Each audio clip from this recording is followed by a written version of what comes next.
오늘 본문은 네 번째 불평입니다.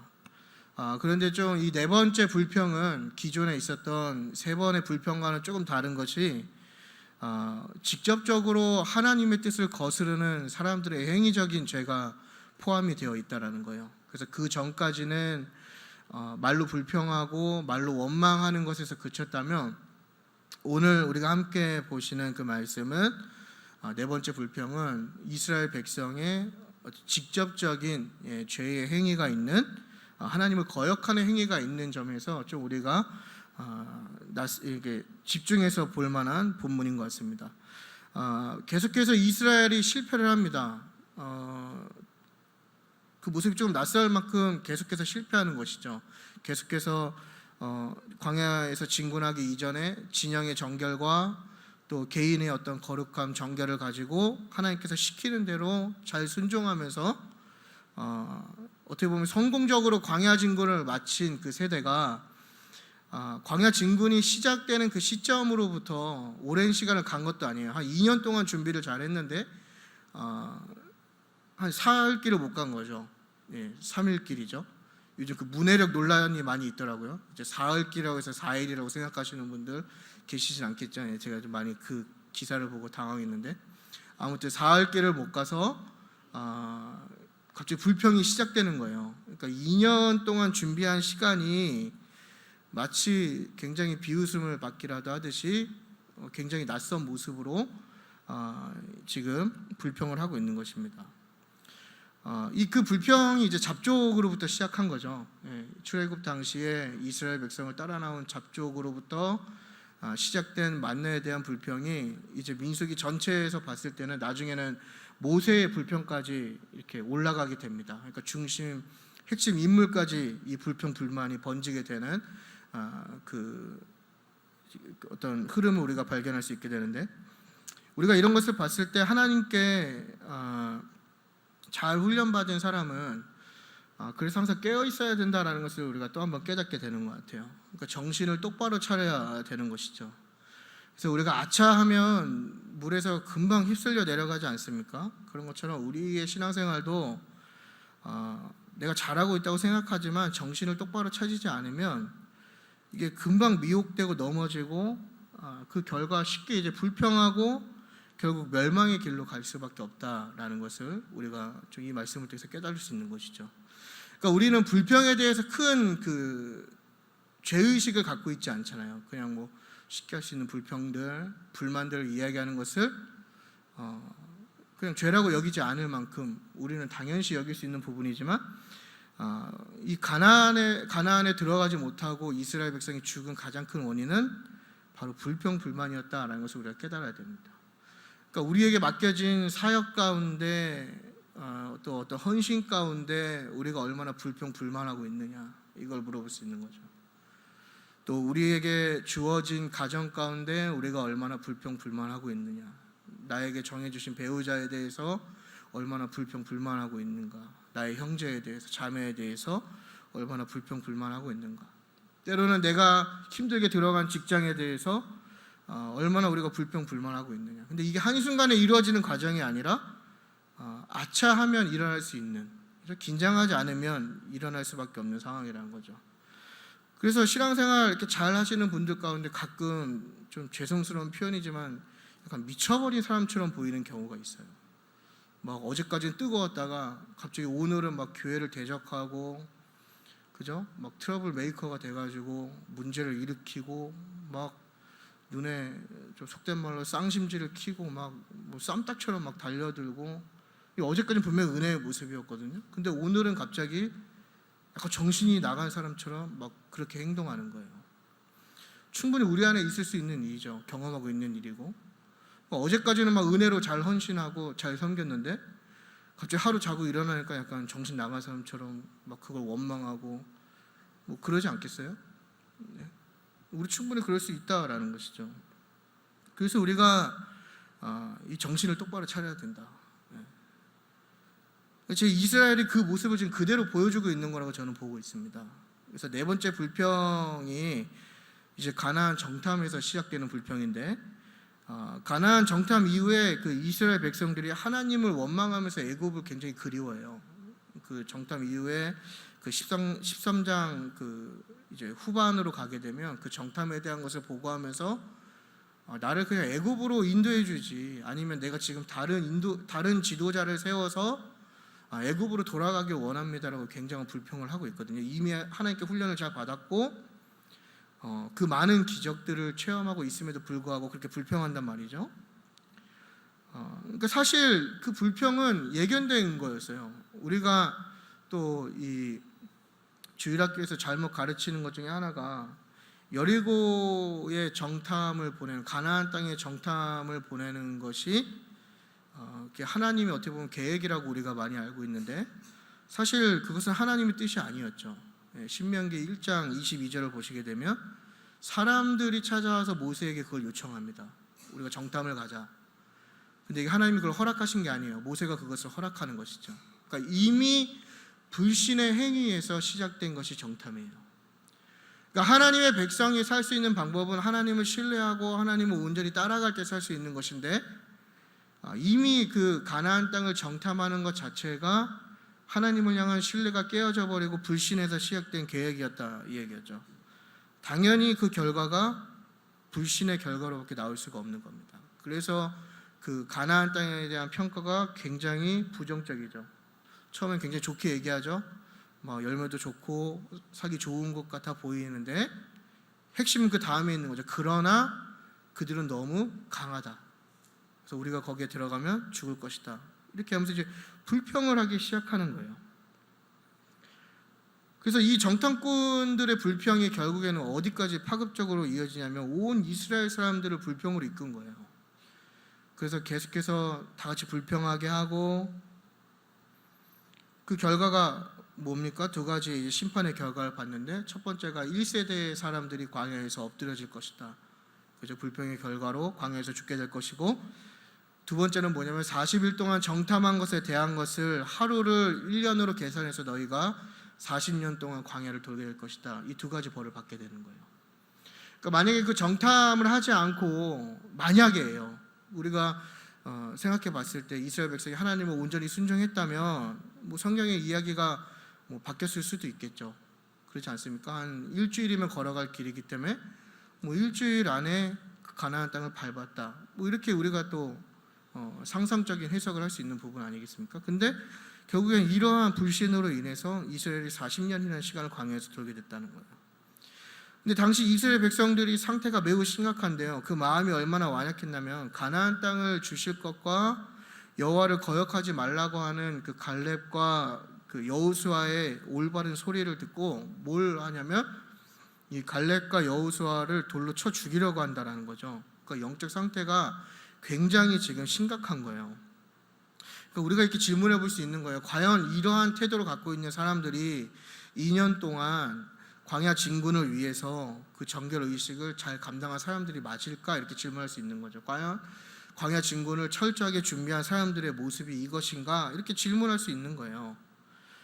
그러니까 바울 사도가 계속 얘기하는 거잖아요. 너희가 서 있다고 생각할 때 넘어지는 걸 조심하라고 얘기하는 게 이런 맥락에서 이야기하는 거 아니겠어요? 우리도 우리의 신앙이 바로 서 있다 생각하고 우리의 신앙이 건강하다 생각하고 우리가 하나님 잘 믿고 있다고 생각할 때 그때가 우리가 넘어질 때잖아요. 그죠? 방심하고 아차할 때. 그래서 결과적으로는 가나안 땅을 정탐해서 악평한 자들이 이제 모두 죽어요. 여호수아와 갈렙만 살아남는데 이제 더 큰 문제가 이제 그 이후에 발생하는 건데 그게 오늘 본문의 내용이거든요. 지금까지 이스라엘의 모든 진군의 형태는 어떻게 됐냐면 하나님의 인도하심이 선행됐다는 거예요. 하나님이 먼저 움직이셨죠. 불과 같은 모양으로 구름과 같은 모양으로 먼저 움직이시고 이스라엘이 그 뒤를 따라갔단 말이죠. 근데 오늘 본문을 보시게 되면 40절을 보면 이스라엘 백성이 자신들의 의지로 여호와께 허락하신 곳으로 올라가겠다라고 먼저 움직이기 시작하는 거예요. 그러니까 지금까지 광야 진군에 있어서 하나님을 앞서 본 적이 단 한 번도 없던 이스라엘 백성이 이번 사건을 통해서 뭘 하냐면 하나님보다 먼저 앞서기를 지금 행하고 있다는 것이죠. 그러니까 굉장히 지금 심각한 문제에 부딪힌 거예요. 그러니까 39절에서 보면 이제 악평으로 인해 죽은 자들의 소식을 들은 사람들이 통곡을 했다. 모세에게 그 소식을 듣고 통곡했다 이렇게 얘기하잖아요. 그래서 아마 이 사람들이 그 가나안 땅으로 먼저 올라가겠다라고 이야기한 이유는 뭐냐면 자신들도 죽을까봐 아마 그렇게 했을 것 같아요. 그렇지 않습니까? 악평했더니 그 사람들이 죽었네? 나도 거기에 동조했는데 그럼 나도 죽을 수 있겠다. 그래서 어떻게 합니까? 그럼 여호수아와 갈렙이 살았으니까 그들이 이야기한 것처럼 내가 가나안 땅을 정복해야 되겠다 생각하고 그 가나안 땅에 들어가려고 시도했다라는 거예요. 하지만 그 과정조차도 이미 이스라엘은 하나님을 반역한 반역 행위를 한 것이죠.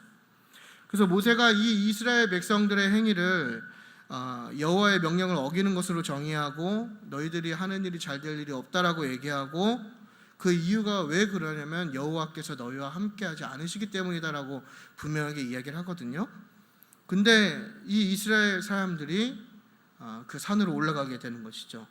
그래서 어떠한 결과를 맞이합니까? 바로 아말렉 사람들과 가나안 사람들이 내려와서 이스라엘을 무찌르고 호르마까지 추격하고 이스라엘 백성은 호르마까지 도망가게 되는 상황이 오늘 본문의 내용입니다. 그러니까 이스라엘이 지금 철저한 실패를 경험하고 있는 거예요.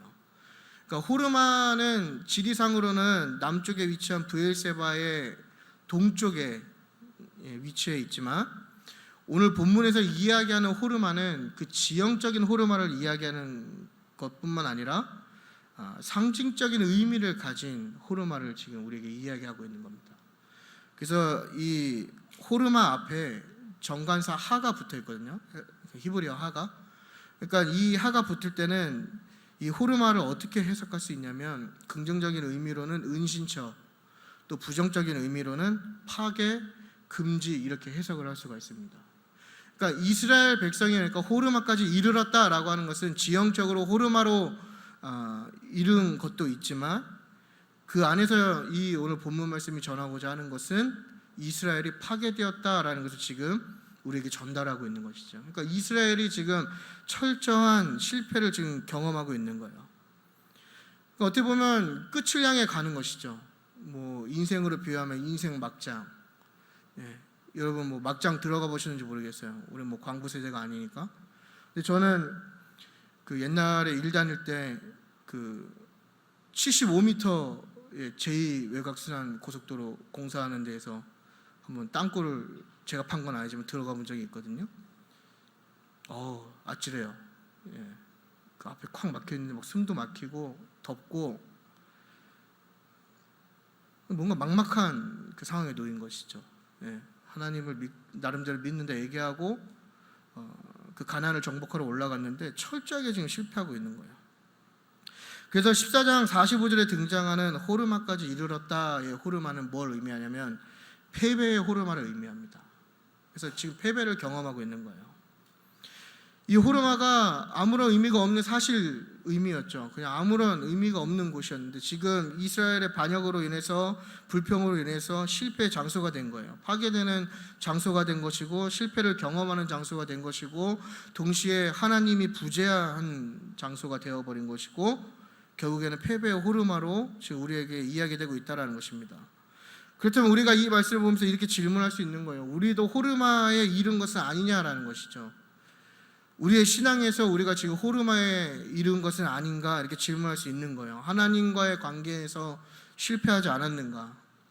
내가 하나님을 믿는다 얘기하고 하나님을 열심히 찾고 있지만 하나님과 나의 관계가 단절된 것은 아닌가? 하나님이 부재한 것은 아닌가? 이렇게 질문할 수 있는 거예요. 우리가 지금 이 순간도 예배를 하고 있지만 예배에 그냥 행위로 머물러 있는 것인가? 아니면 정말 진정한 예배자인가? 혹은 우리의 예배가 하나님 보시기에 실패한 예배가 아닌가? 이 예배의 장소가 호르마까지 이르는 그 패배의 장소가 아닌가? 이렇게 질문해 볼 수 있다는 것입니다. 또 우리의 섬김과 헌신이 그렇게 적용해 볼 수 있는 것이죠.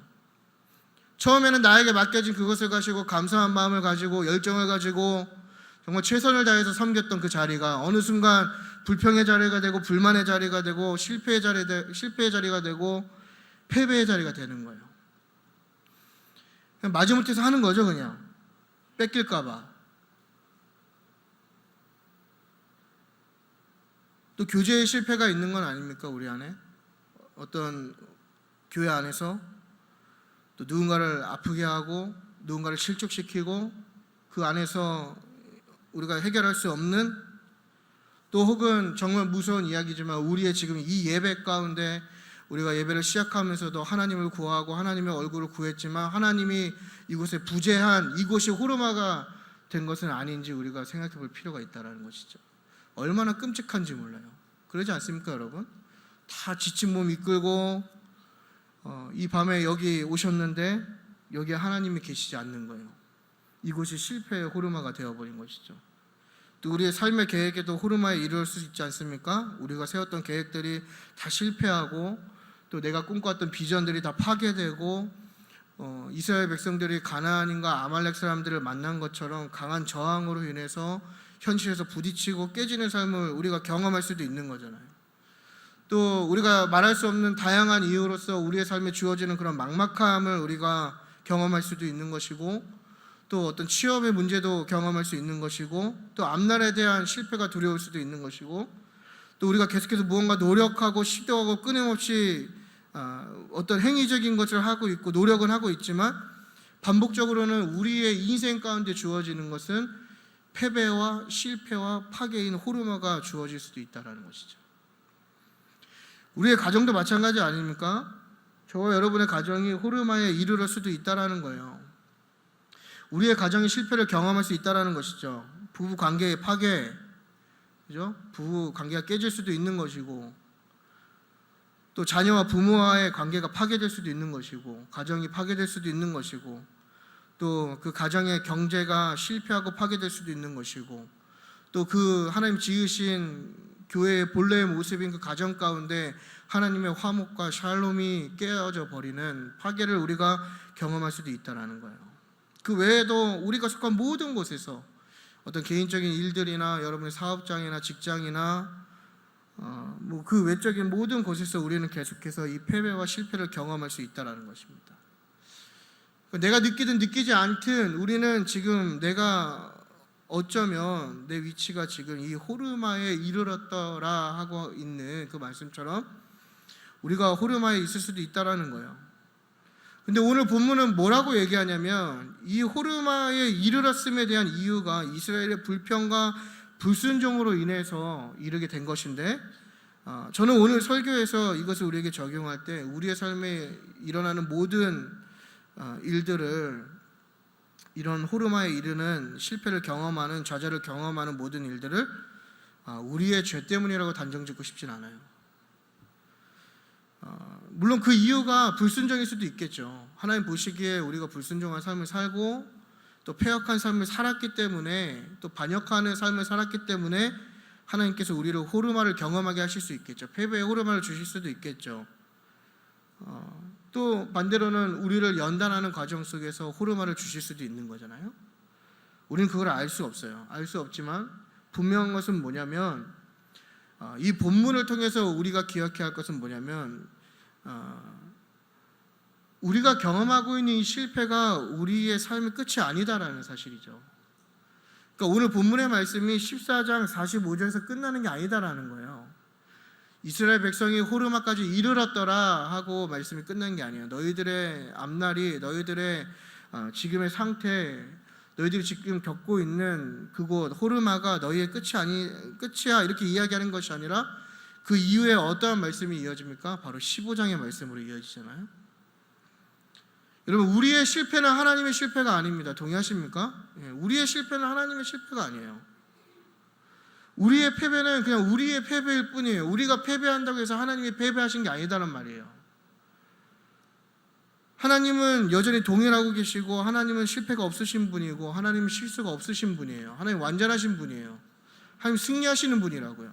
어떨 땐 패배하시고 어떨 땐 승리하시는 분이 아니에요. 하나님은 항상 승리하시는 분이에요. 그렇기 때문에 우리의 실패와 패배와 상관없이 하나님은 우리를 승리의 호르마, 또 성공의 호르마로 바꾸실 수 있는 분이다라는 거예요.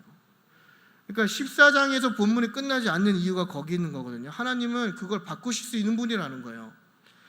물론 우리가 순종하는 삶을 사는 것도 중요하고 불평하지 않는 삶을 사는 것도 중요하지만, 그것보다 우리가 이 패배의 호르마를 통해서 하나님이 우리에게 어떠한 말씀을 하시기 원하느냐를 살펴봤을 때, 결국에는 그 실패가 아니라 우리를 승리로 인도하신다라는 거예요. 그래서 이스라엘이 패배에 있는 거죠. 지금 실패를 경험하고 있는데 하나님께서 이제 15장 이후로부터 어떻게 말씀을 하시냐면 예배와 율법의 갱신을 시키세요. 그러니까 우리가 생각하기에 율법이라는 것이 굉장히 딱딱하고 엄격하고 무섭다라고 생각할 수 있잖아요. 그러니까 그건 율법주의자들이 이야기하는 것이지 본래 율법이라고 하는 하나님의 말씀 자체는 굉장히 트렌드적이세요. 그래서 민수기를 시간 나실 때 잘 읽어보시면 하나님께서 그 상황과 환경에 맞게 율법의 형태를 계속해서 바꿔주십니다. 그러니까 본질은 변하지 않는 거예요. 하지만 그 문화에 맞게 형태를 바꿔주시고 그 상황에 맞게 그 율법의 형태를 바꿔주시는 거예요. 그러니까 하나님 얼마나 유도리 있으신 분인지 몰라요. 그러니까 딱딱하게 율법이라는 틀을 가지고 정죄하고 이런 건 율법주의자들의 행위인 것이지 율법 자체는 정말 우리를 향한 하나님의 사랑이란 말이죠. 그래서 하나님께서 이 율법을 계속해서 갱신해 주시는 거예요. 너희의 상황에 맞게, 너희 환경에 맞게 내가 이걸 바꿔주겠다. 그래서 너희에게 뭘 하라고 얘기합니까? 예배해라 이렇게 얘기하고 있는 거거든요. 그래서 15장 2절을 보시면은 너희는 내가 주어 살게 할 땅에 들어가라고 말씀하시는데 하나님께서 분명히 그 전에 이스라엘 백성에게 너희는 죽을 거라고 말씀하셨지만 지금 이 미래 시점에서 뭐라고 말씀하십니까? 내가 주어 살게 할 땅에 들어갈 것이다 라고 또 이렇게 말씀을 하시는 거죠. 그러니까 실패가 선언됐는데 다시 그것을 소망으로 바꿔주시는 거예요. 그러니까 하나님이 이런 분이시라는 거예요. 너희가 실패했다고 해서 실패했어 이 패배자, 그죠? 루저, 죽어버려, 너는 광야에서 그냥 죽어 이러신 분이 아니라 그 실패를 소망으로 바꿔주신단 말이죠. 근데 더 주목할 것은 뭐냐면 그 과정 속에서 가장 먼저 말씀하시는 것이 뭐냐면 바로 이 제의에 관련된 제사에 관련된 말씀을 하고 계시다라는 거예요. 그래서 3절을 보시면 우리 3절을 다 같이 한번 읽어보도록 하겠습니다. 준비 시작. 여호와께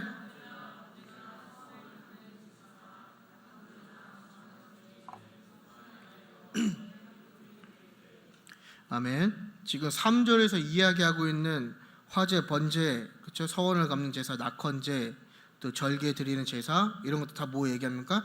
그 제사의 형태, 오늘날로 얘기하면 예배의 종류를 얘기하는 것이죠.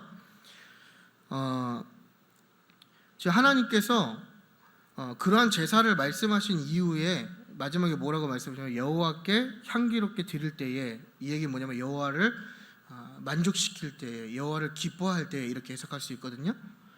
그러니까 실패를 경험하는 이스라엘에게 너희가 죽을 것이지만 내가 너희에게 한 번 더 그걸 소망으로 줄 것인데 가나안 땅에 들어가게 될 거야 라고 말씀하시면서 그 다음 백성들에게 뭐라고 말씀하시냐면 이 제의적인 것을 먼저 말씀하신다는 거예요. 우리가 주목할 필요가 있는 거예요. 그러니까 왜 하나님께서 새로운 소망을 주시면서 이스라엘 백성에게 이 제사에 관련된 것을 말씀하셨느냐? 바로 언약 백성의 정체성을 확인해 주고 계시다라는 거예요. 그러니까 언약 백성의 정체성은 뭐냐면 이스라엘 유대인들이 언약 백성의 정체성이 아니라 이 언약 백성의 정체성은 뭐냐면 바로 제의적인 것에 대한 성공과 실패가 이스라엘의 정체성이라는 얘기입니다. 오늘날로 얘기하면 그리스도인의 정체성이 무엇이냐라고 물어본다면 예배의 성공과 실패가 우리의 정체성을 이야기할 수 있는 기준이 된다는 거예요. 내가 그리스도인으로서 잘하고 있다, 성공할 수 있다, 성공하고 있다, 이것에 대한 기준은 여러분의 행위적인 것에서 나오는 것이 아니라 하나님을 만족시킬 수 있는 예배의 성공이 그것의 기준이 된다는 거예요. 더 나아가서 이 예배의 성공이 결국 삶의 성공이고요, 이 삶의 성공이 결국에 여러분이 속한 모든 곳에서 성공으로 이어지게 된다는 것입니다. 그러니까 이 예배라는 것 자체가 그 언약 백성으로서의 그 정체성에 굉장히 중요한 것을 우리가 깨달아야 된다는 거예요. 그게 지금 15장으로 이어지는 내용이거든요.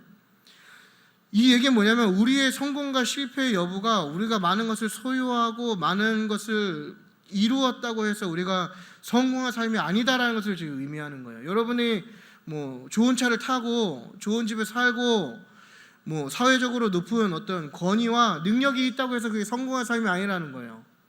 그러한 것을 많이 가졌지만 여러분이 예배자로서 예배에 실패했다면 그것은 뭐라고요? 여러분은 실패한 인생이라고 얘기하는 거예요. 그리스도인의 정체성이 파괴됐다고 얘기하는 거예요. 이 얘기는 뭐예요? 우리가 비록 없을 수 있죠. 좀 어려움에 놓일 수도 있어요. 조금 무시당할 수도 있어요. 하지만 그럼에도 불구하고 우리가 예배자로서 이 언약 백성의 정체성을 잘 지켜낸다면, 예배의 성공을 가져온다면, 그것이 바로 성공한 삶을 살고 있다라고 지금 성경이 우리에게 이야기하는 거예요. 그렇게 얘기한다면 여러분의 삶의 성공과 실패, 그리고 여러분의 정체성이 성공하고 실패한 것에 대한 기준은 지금 여러분이 몇 평짜리 아파트에 살고 있냐가 아니라, 여러분의 직분이 뭐냐가 아니라, 결국엔 예배의 성공이 그것을 판가름한다는 거예요. 결국엔 그 예배의 성공은 누가 기준이냐? 바로 하나님이 받으시기에 합당한 예배를 드리는 게 바로 그 성공의 기준이다라는 것을 얘기하고 있는 것이죠. 그래서 우리가 이 제의적인 제사적인 성공을 위해서 거룩하고 정결함이 요구되고 또 규례에 따르는 순종이 요구되는 것이죠. 마찬가지로 우리의 예배가 성공하기 위해서는 우리에게 거룩한 삶과 정결한 삶이 요구되는 것이고, 하나님의 말씀대로 살 수 있는 순종이 요구되는 것입니다. 그래서 우리가 그렇게 살 때에 우리의 몸을 하나님이 기뻐하시는 거룩한 산제물로 하나님께 드릴 수 있는 거예요. 그래야 우리의 예배가 더럽혀지지 않는 것이죠. 일주일간 우리의 삶이 엉망으로 살다가, 더럽게 살다가, 더럽혀진 채로 살다가 이곳에 나와서만 하나님께 예배를 드린다고 해서 그게 거룩한 산제물이 되는 것이 아니라, 날마다 우리의 삶 가운데 주어지는 순간과 상황 가운데 그 거룩함과 정결함을 위해서 힘쓰고 하나님의 말씀에 순종하는 삶을 살 때에 우리가 그렇게 얘기하는 영적 예배가 가능하다라는 것입니다. 그리고 그러한 예배를 드릴 때 하나님이 기뻐 받으시는 것이고, 그것이 바로 우리의 정체성을 승리로 가져갈 수 있는, 승리의 삶을 살 수 있는 비결이다라는 것을 지금 15장에서 계속해서 이야기하고 있는 거예요. 그래서 하나님께서는 실패한 이스라엘에게, 좌절한 이스라엘에게 어떻게 보면 패배를 경험하고 있는 이 패배의 호르마의 장소에서 하나님이 뭘 먼저 하시냐면, 바로 이 언약 백성의 정체성을 다시 한 번 더 깨닫게 하심으로써 실패한 이스라엘을 지금 회복시키고 계시다라는 거예요. 그래서 결국 이스라엘이 실패한 것에서 승리하게 되는데, 이 얘기는 우리에게 적용이 뭐냐면, 우리가 회복되고 우리가 이겨내는 비결은 무엇이냐? 결국 예배의 성공이라는 거예요. 그러니까 내가 지금 우리의 삶에 주어진 많은 실패를 경험하고 있고, 정말 내가 패배의 호르마에 놓여져 있을 때 그것을 성공으로 바꾸는 그 첫걸음은 무엇이냐면 바로 예배의 성공이다. 이걸 하나님이 우리에게 말씀하고 계시는 거죠. 그래서 우리의 예배가 회복되고 바로 선다면 그것이 우리의 성공이라고 말씀드렸죠. 그리고 그것이 실패 가운데 우리가 회복된다라는 것을 의미하는 거예요. 그래서 우리가 이 호르마가 우리 주변에 굉장히 많잖아요. 그러지 않습니까? 아까 말씀드린 대로 모든 것이 다 호르마예요. 우린 다 실패를 경험해요. 지금 제 설교도 지금 실패하고 있는 것 같아요. 다 주무셔가지고, 그죠? 예배의 실패, 망했다, 그죠? 제가 언제 말씀드린 건지 모르겠지만 제가 리스펙합니다. 뭐 조셔도 돼요. 제가 늘 말씀드리죠. 청정이 조는 것은 누구의 잘못이다? 설교자의 잘못이다. 명백한 사실입니다. 과학적 증거가 있어요, 다.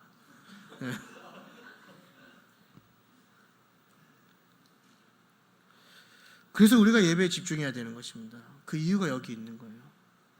그래서 우리가 종교적인 활동, 종교적인 행위뿐만 아니라 제가 의도한 것은 아니지만 이제 최근에 드렸던 여러 예배를 통해서 여러분들과 나누었던 우리의 삶의 모든 영역까지가 예배의 성공이다라는 거예요.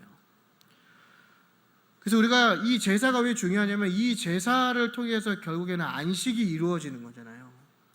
그러니까 안식의 개념이라는 것이 그냥 쉼을 이야기하는 것이 아닙니다. 그냥 뭐 넋놓고 쉬는 것이 아니라 이 안식의 개념은 이 제사를 통해서 이루어지는 것인데, 이 안식이라는 것은 결국엔 샬롬으로 이어지는 것이거든요. 결국에는 우리의 이러한 신앙생활을 통해서 우리가 어떠한 안식을 이루어야 되냐면 먼저 하나님과 우리와의 안식이 이루어져야 되는 것이죠. 우리의 관계가. 그 다음으로 뭐가 되는 겁니까? 나와 내 이웃과의 관계가 안식으로 이루어져야 되는 거예요. 나아가서는 뭡니까? 하나님께서 지으신 그 창조 세계가 우리의 안식까지 포함되는 것이죠. 그러니까 우리가 예배의 삶을 살 때 결국에는 이 모든 것이 원래대로 회복되는 것이 결국엔 그리스도인의 사명인 거예요. 교회 건물 여러분 크게 지어봤자 사명을 감당하는 게 아닙니다. 결국에는 우리가 근본적인 사명에 대한 인식이 제대로 다시 각인된 필요가 있어요. 여러분 뭐 교회 사람들 많이 데리고 왔다고 뭐 다단계처럼 많이 데리고 왔다고 해서 물론 뭐 하나님이 기뻐하실 수 있겠지만 그것이 우리 사명이 아니라고요.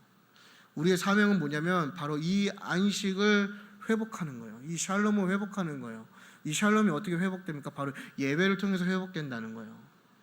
그러니까 우리의 가정이 다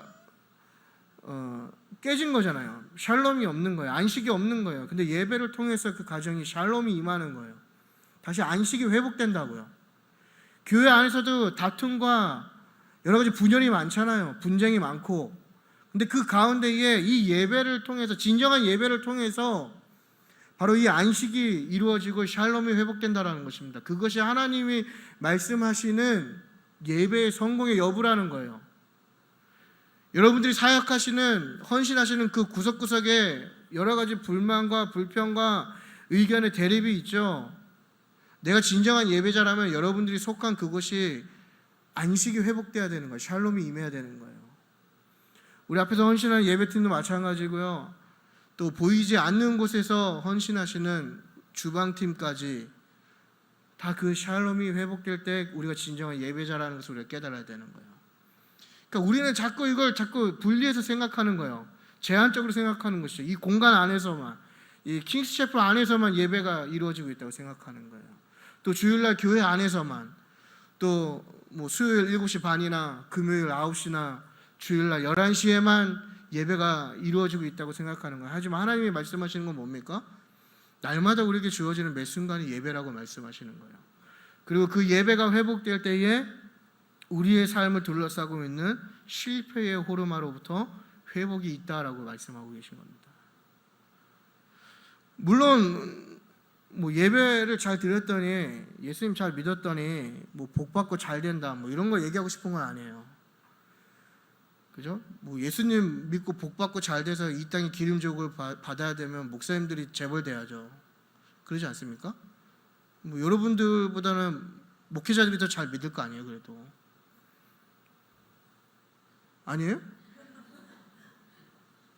네. 여러분보다 제가 더 잘 살아야 되지 않겠습니까? 그러지 않아요? 제가 더 복된 거 많이 누려야 되고, 여러분들은 벤츠 타실 때 저는 그래도 람보르기니 정도 타줘야 그게 합당한 거 아니에요? 맞잖아요. 예배 잘 드려가지고 그게 복받는 기준이라면 여러분 뭐 한 3, 40평 사시면 저는 한 2만 평을 살아야 그게 복된 삶 아니에요? 맞잖아요. 여러분 가끔 예배 빠지시죠? 저는 예배도 못 빠져요. 가끔 뭐 코로나 걸리면은 오지 말라고 하긴 하지만 맞잖아요, 여러분. 그런 걸 얘기하는 게 아니에요. 마치 뭐 사도행전에서 마술사 시몬이 성령을 막 돈으로 사는 것처럼 그런 것을 이야기하는 게 아니라 우리가 그냥 참된 예배자가 한번 그 예배자의 예배의 가치를 한번 깨달아 보자는 거예요. 단순히 나의 어떤 목적을 이루기 위해서 예배 드리는 것이 아니라 정말 하나님만을 바라보고 하나님만을 향하는 예배를 한번 드려보자는 것이죠. 그것이 바로 이 호르몬을 넘어서는 비결이다라는 걸 얘기해요. 그래서 예배를 통해서 이제 회복되어지는 것이죠. 그래서 여러분 우리가 무너진 예배를 회복할 때 우리가 사는 것입니다. 그러니까 결국엔 답이 없는 거예요. 신앙생활의 답은 뭐 예배밖에 없는 거죠. 결국에는 뭐 상담 많이 해도 필요 없습니다. 여러분 뭐 인간의 말은 들으면 들을수록 허무한 것이고 맞잖아요. 내 얘기 하면 할수록 공허한 것이고 사람 의지하면 의지할수록 드는 건 배신감이고 그러지 않습니까? 그러니까 여러분들 겉으로는 우리가 다 화목해 보이지만 여러분 다 친할 필요가 없는 거예요, 사실. 좀 위험한 발언이지만 그래도 맞잖아요. 뭐 의지할 필요가 없습니다. 뭐 주님만 잘 바라보고 예배 잘 드리고 그 안에서 건강한 교제가 이루어지면 되는 거잖아요. 뭐 밖에서 차 몇 번 마시고 밥 몇 번 마시고 너는 내 편, 너는 네 편 해가지고 마치 파란색과 빨간색이 싸우듯이 교회 안에서 너는 옳고 나는 그르다. 이거 하나님이 원하시는 샬롬이 아니죠. 과연 그게 예배의 행위냐라는 거예요. 우리가 회복되는 비결은 결국 예배밖에 없습니다, 여러분. 그래서 실패를 성공으로 바꾸시는 것은 바로 예배예요. 하나님이 그래서 그걸 말씀하시는 거예요. 15장 이후에 이 실패한 호르마에게 가장 첫 번째 하신 말씀이 제의적인 것을 말씀하신 이유가 바로 거기에 있다라는 것입니다. 그래서 여러분 놀라운 일이 벌어집니다. 그래서 15장에 이 제의적인 말씀을 하신 이후에 이스라엘이 가끔 넘어지지만 그 이후에 어떠한 변화가 일어나게 되냐면 이 실패의 호르마가 성공의 호르마로 바뀌게 돼요. 그래서 21장 3절을 보시게 되면 패배하고 도망쳤던 이 호르마에서 이스라엘이 이 호르마를 점령하게 되는 승리의 호르마로 바뀌게 된다는 것입니다. 그러니까 하나님이 승리를 허락하여 주신 것이죠. 예배를 통해서 이스라엘을 회복시키신 거예요. 나아가서 이게 단순히 그때 한 번의 사건으로 끝나는 것이 아니라 구약 전체에서 호르마가 여러 번 등장하는데 이 호르마는 항상 승리의 상징으로 변하게 됩니다. 이 얘기는 뭐냐면 여러분 우리의 삶의 승리의 상징은 결국 우리의 예배를 통해서 이루어진다는 것이에요. 그래서 결론이에요, 여러분. 이스라엘이 계속 패배를 경험하죠. 또 실패를 경험하고 하나님이 그들을 회복시키시기 위해서 이제 예배를 말씀하시면서 예배를 회복하라고 지금 말씀하시는 거예요. 왜냐하면 그것이 저와 여러분의 그리고 또 언약 백성의 정체성이기 때문이고 그것이 성공의 기준이기 때문입니다. 우리의 실패에도 지금 여러분이 겪는 실패가 뭐가 있는지 모르겠어요. 어떤 패배감이 있는지 좀 모르지만 우리가 겪고 있는 이 실패와 패배 속에서도 하나님은 예배를 회복하라고 지금 말씀하고 계신 겁니다. 하나님을 기쁘시게 하는, 하나님을 만족시킬 수 있는 예배를 드리라고 우리에게 지금 계속 어떻게 보면 권면하고 계신 거예요. 여러분 가끔 우리가 너무 실패를 많이 경험하고 좌절을 많이 하다 보면 예배하기 힘들 때가 있잖아요, 사실. 그러지 않습니까? 정말 영적으로 지치고 또 삶이라는 게 너무 지치고 힘들다 보면 이렇게 아소리도 안 나올 만큼 힘들 때가 있어요. 그죠? 정말 마음으로 하나님 찾고 싶고 하나님 갈망하고 하나님께 나아가고 싶은데 그런 힘조차 없을 때가 있거든요. 근데 그러한 실패를 겪는 사람들에게 하나님께서 그럼에도 불구하고 말씀하시는 건 뭐냐면 예배의 자리에 나오라는 거예요. 예배 행위하지 말고 예배자가 되라는 거예요. 너희가 그럼에도 불구하고 아수리도 못 낼 만큼 힘들고 괴롭지만 너의 삶이 지금 그러한 실패를 경험하고 있고 또 너의 건강이 그렇게 실패를 경험했고 너희 가정이 그런 아픔이 있고 너희가 직장에서 그런 어려움이 있어도 관계에 어려움이 있어도 그럼에도 불구하고 예배자가 되어봐라 라고 권면하시는 거예요. 아무것도 하지 않아도 좋다는 거예요. 하나님이 그냥 하나님을 느낄 수 있는 그 자리만을 지키라고 말씀하시는 거예요. 그러면 내가 너를 회복시켜 주겠다고 지금 말씀하시는 거예요. 지금 너가 패배를 느끼고 있는 그 자리가 나를 예배할 때 승리의 호르마로 바뀌게 될 것이라는 것을 하나님 말씀하고 계시는 거예요. 그렇다면 여러분 우리가 생각해 봤으면 좋겠어요. 여러분의 호르마는 무엇이에요? 여러분 삶 가운데 여러분에게 패배감을 안겨주고 여러분에게 실패를 안겨주고 여러분을 좌절에 빠뜨리는 그 실패의 호르마는 어디입니까? 그렇다면 우리는 그 실패의 호르마 가운데 그곳에서 하나님을 예배하고 그곳에서 하나님을 찾는 진정한 예배자가 되고는 있습니까? 우리가 한번 생각해 볼 필요가 있는 것입니다. 하나님은 실패의 호르마를 예배의 소망으로 또 성공의 호르마로 바꾸시기 원합니다. 그래서 지금 내가 이 실패의 호르마 가운데 놓여 있을지라도 우리가 참된 예배자로 견디고 서 있다면 하나님께서 그 실패의 자리를 승리의 자리, 성공의 자리로 바꿔주신다는 것을 우리가 믿음으로 선포하며 나아갔으면 좋겠습니다. 그래서 우리에게는 예배밖에 없는 것이죠. 그래서 가끔은 좀 대충 드리고 싶고 그러지 않습니까? 이 타이를 안 하고 마이 안 입었더니 약간 대충 드리는 감이 좀 있어요. 예. 그래도 저는 순종을 잘하기 때문에 너무 좋습니다. 1년 내내 이렇게 입으면 얼마나 좋을까요? 땀도 안 나고, 그죠? 너무 좋아요. 가끔은 우리가 오기 싫지만 뭐 의무감이 올 수도 있는 거죠. 예. 뭐 저도 그래요, 여러분. 뭐 저야 뭐 맨날 예배를 사모하겠습니까? 참 부끄럽지만 그렇게 딱 봐도 제가 제일 안 믿게 생겼잖아요, 얼굴이. 그러잖아요. 제일 믿음 없게 생기고. 저희 진미 청년의 고개를 끄덕였어요. 대놓고 인정을 하시니 제가 또 할 말이 없죠. 맞아요. 예. 그럼에도 불구하고 계속 하나님께서 우리에게 말씀하시는 건 뭐냐면 예배자가 되라는 거예요. 예. 너희의 예배를 회복해라. 너희가 예배자로 있어라. 근데 그것이 그냥 교회를 얘기하는 것이 아니죠. 너희의 실패의 호르막 가운데 예배자로 있어라 얘기하는 겁니다. 그것이 여러분의 가정일 수도 있고 직장일 수도 있고요. 예, 어떤 관계일 수도 있고 교회 안에 있을 수도 있지만 결국 우리에게 예배밖에 없다는 것을 기억했으면 좋겠습니다. 또한 마지막으로 반복되는 이스라엘의 실패에도 하나님은 그 이스라엘 백성을 버리지 않으신다는 거예요. 날마다 우리가 삶에서 실패하고 좌절하고 때로는 정말 하나님 앞에 부끄러운 모습으로 살지만 그러한 실패 가운데서도 하나님은 우리를 버리지 않으시고 오히려 그 실패를 소망으로 바꾸시고 우리를 그 소망 가운데 인도하신다라는 거. 그래서 하나님이 선하신 분이다. 그래서 하나님이 참 좋으신 분이다. 우리가 이렇게 고백할 수 있는 거 아니겠습니까? 그래서 여러분 지금 여러분이 이 실패의 호르마에 있을지라도 하나님은 우리를 포기하지 않으시고 우리를 그 소망으로 인도하신다라는 것을 우리가 믿었으면 좋겠습니다. 여러분의 실패와 좌절 또 패배의 호르마에서도 하나님이 우리를 소망으로 이끄실 것입니다.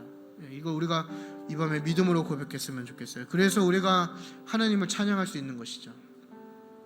또 우리의 예배가 온전히 회복되고 우리가 하나님 앞에 종교 행위자가 아닌 겸손한 예배자가 될 때에 우리의 실패의 호르마가 성공의 호르마로 바뀔 것임을 우리가 믿었으면 좋겠습니다.